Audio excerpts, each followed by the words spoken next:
Hey guys, welcome back to my channel. Myself Prachi and होने वाली CMA Prachi. तो guys, आज हम लोग सीएमए फाइनल का रूल्स सेकंड चैप्टर जो है हमारे कॉस्ट ऑडिट का वो डिस्कस करने वाले हैं। तो फिर चलो वीडियो को स्टार्ट करते हैं। Let's get started. तो ये कॉस्ट ऑडिट सब्जेक्ट का लेक्चर सेकंड है, रूल्स। ठीक है। तो पहला रूल हमारा ये है कि हम अपने शॉर्ट टाइटल बनाते हैं। तो इसका शॉर्ट टाइटल ये है कि कॉस्ट रिकॉर्ड्स एंड ऑडिट 2014। ठीक है, इस रूल का नाम है। सेकंड रूल में हम लोग को कुछ डेफिनेशन दी हुई है, जैसे कि कॉस्ट अकाउंटेंट कौन होता है प्रैक्टिस में, जिसके पास प्रैक्टिस सर्टिफिकेट ऑफ प्रैक्टिस रहता है सीएमए के पास। ठीक है। उसके बाद फिर कॉस्ट ऑडिटर कौन होता है। तो जो कॉस्ट ऑडिट करता है एक सीएमए, वो कॉस्ट ऑडिटर होता है। कॉस्ट ऑडिट रिपोर्ट क्या होती है, ये हम लोग बनाते हैं CRA 3 में। ठीक है। और कॉस्ट ऑडिट रिपोर्ट हमारा फाइनल रिपोर्ट होता है जो एक सीएमए बनाता है आफ्टर 180 डेज और सबमिट करता है बोर्ड ऑफ डायरेक्टर को। ठीक है। कॉस्ट रिकॉर्ड्स ये स्पेसिफाई किया गया रूल्स में कि किन किन कंपनीज को कॉस्ट रिकॉर्ड बनाना है, तो उनको बनाना पड़ता है मैंडेटरी। फिर इंडियन अकाउंटिंग स्टैंडर्ड्स दिया हुआ है हम लोग को, उसके हिसाब से हम लोग फॉलो करते हैं। इंडियस बोलते हैं इनको शॉर्टकट में। फिर आगे बढ़ते हैं। रूल 3 जो है हमारा, ये रूल 3 है, ये थोड़ा एग्जाम परस्पेक्टिव से इम्पोर्टेंट है। इसमें देखो दो कैटेगरी दी हुई, एक कैटेगरी ए है और दूसरी बी है। इसका मतलब है रेगुलेटेड सेक्टर। इसमें 6 इंडस्ट्री जो रेगुलेटेड सेक्टर में आती है और इनके लिए अलग रूल है, और बी में 33 इंडस्ट्री है जिनके लिए रूल अलग है। ठीक है। तो पहला 6 में हम लोग को याद रखना है नाम। एक टेलीकॉम है, electricity, petroleum, drugs and pharma, fertilisers and sugar. एक बार और रिपीट करती हूँ मैं। Telecom, electricity, petrol, drugs and pharma, fertiliser and sugar. इसके बाद हम लोग चलते हैं कैटेगरी बी में। कैटेगरी बी में है 33 इंडस्ट्रीज। तो देखते हैं क्या क्या है। इसमें बहुत सारी है, मैं आपको अच्छे से एक्सप्लेन करने की कोशिश करती हूँ। देखो, सबसे पहले मशीनरी और उसके एप्लीकेशंस। ठीक है। उसके बाद फिर सेकंड है टर्बोजेट। इसके सिर्फ हम लोग नाम 2 बार रीड करेंगे ना तो भी हो जाएगा। ठीक है। फिर आर्म्स है नेक्स्ट। उसके बाद है पाउडर्स के ऊपर है, राडार्स के ऊपर है, tank, port services, aeronautical, iron, roads. फिर है रबर्स, कॉफी, रेलवे के प्रोडक्ट, और cement, ores, minerals, base metals, inorganic chemicals, jute, edible oil, construction industry, health services, education services. But याद रखना अदर देन जिनका बिजनेस है। ठीक है।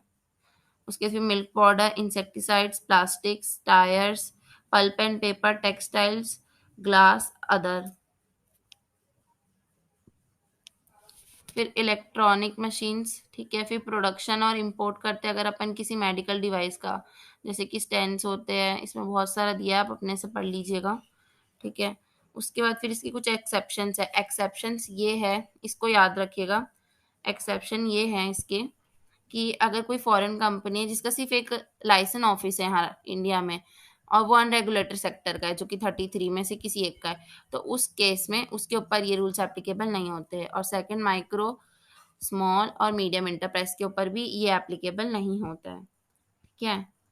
लिमिट ऑफ रूल्स मतलब कितने लिमिट में फॉल करेंगे जब हमारा रूल एप्लीकेबल होगा। तो अगर हमारा overall turnover of a company, याद रखना ओवरऑल टर्नओवर है यहाँ पे, overall turnover of a company अगर 35 करोड़ या उससे ज्यादा है, तो उस केस में वो भी बोथ ए और बी मतलब 33 + 6 पूरे प्रोडक्ट को मिलाकर अगर आपकी कंपनी का टर्नओवर 35 करोड़ से ज्यादा है, तो उस केस में आपके ऊपर रूल एप्लीकेबल हो जाएगा। इसके लिए हमको फॉर्म्स दिया हुआ है। सबसे पहले अगर आपको कॉस्ट रिकॉर्ड्स मेंटेन करना है तो CRA 1 में करते हैं। अपॉइंटमेंट ऑफ ऑडिटर करना होगा तो CRA 2 में करते हैं। कॉस्ट ऑडिट रिपोर्ट सबमिट करना होगा तो CRA 3 में करते हैं। बोर्ड ऑफ डायरेक्टर को देते हैं अपन 180 डेज के अंदर, क्योंकि वही हमको अपॉइंट करते हैं, इसलिए हम उन्हीं को रिपोर्ट करते हैं। ठीक है। और उसके बाद फिर हम लोग कॉस्ट ऑडिट रिपोर्ट अपना गवर्नमेंट को भी भेजते हैं CRA 4 में। CRA 2 और CRA 4 ना XBRL फॉर्मेट में जाता है। ये फॉर्मेट है, हम आगे डिस्कस करेंगे।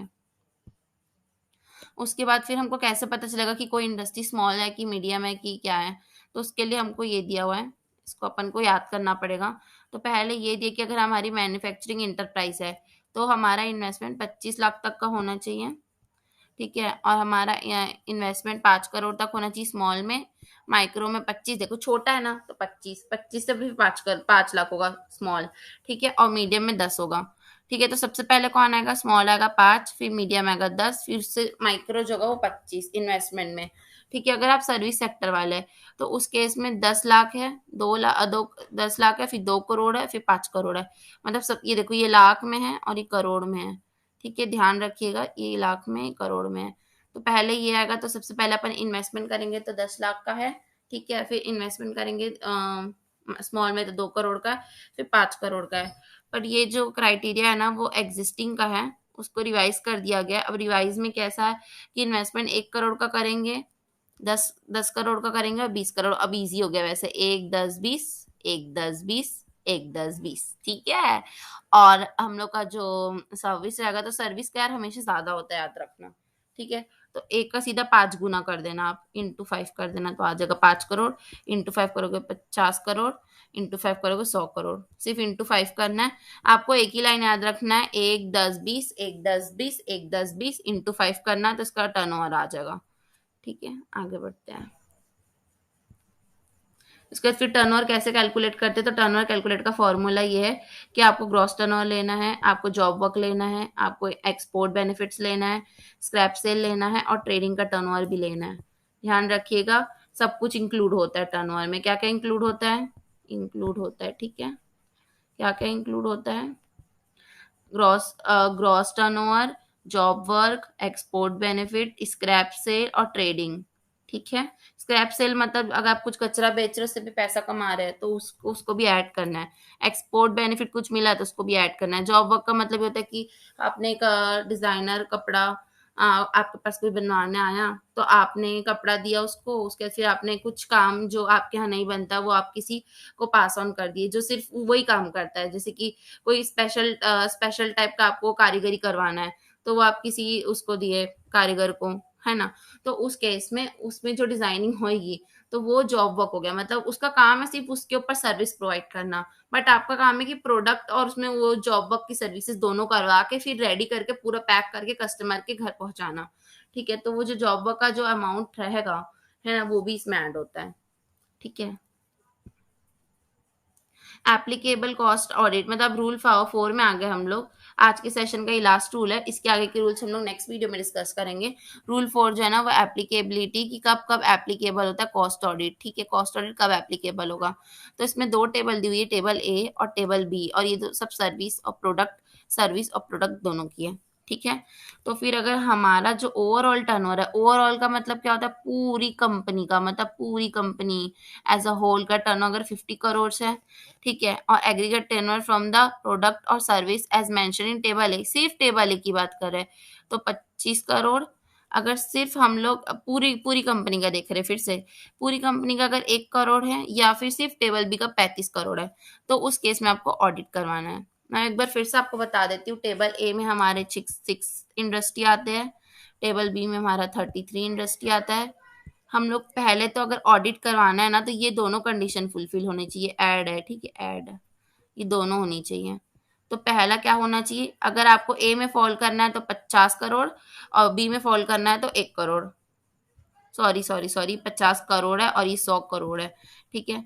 तो 50 करोड़ और 100 करोड़, ठीक है। और उसके बाद फिर अगर अपन ओवरऑल टर्नओवर देखेंगे, तो ए है ना, तो ए पहले आता तो 25 और बी बाद में आता तो उसमें 35, इसमें 33 आइटम्स है, इसमें 6 आइटम्स है, ठीक है। आई होप आप लोग को समझ में आ रहा हो।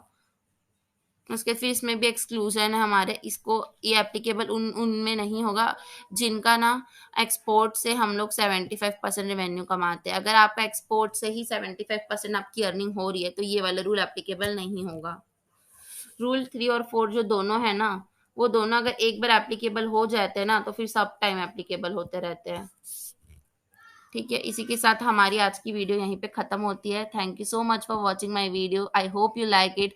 अगर आपको वीडियो पसंद आई हो तो प्लीज़ लाइक कीजिए, शेयर कीजिए और अपने दोस्तों को की हेल्प कीजिए, ठीक है। Thank you so much. अगर कोई इम्प्रूवमेंट या कुछ है तो प्लीज़ कमेंट कीजिए और मुझे बताइए।